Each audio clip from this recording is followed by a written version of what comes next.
На территории Якутии продолжается работа по информационной защите детей от киберпреступлений. Напомним, цикл от негативной информации на территории региона стартовал еще в 2019 году. За это время Министерство связи и массовых коммуникаций выпустило немало информационных видеороликов, а также в учебных заведениях проводились профилактические беседы. Сегодня в рамках круглого стола по подведению итогов прошедших лет участники вновь обсудили действующие меры безопасности детей от киберпреступников, наметили планы работы на ближайшие годы.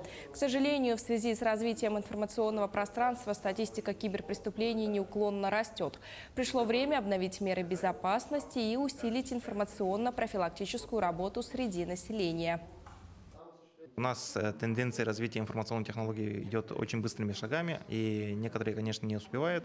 В связи с этим возникают новые технологии по киберпреступлениям, а люди не знают этого. То есть они не информированы. Статистика очень плохая. То есть ежегодно у нас повышается уровень киберпреступлений вообще в целом по России, также по республике.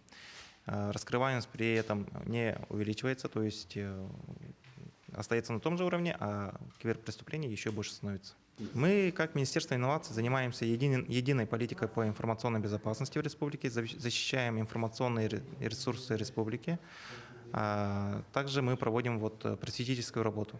Проводим круглые столы, общаемся с людьми, населению, освещаем в СМИ. Вот такую работу мы ведем.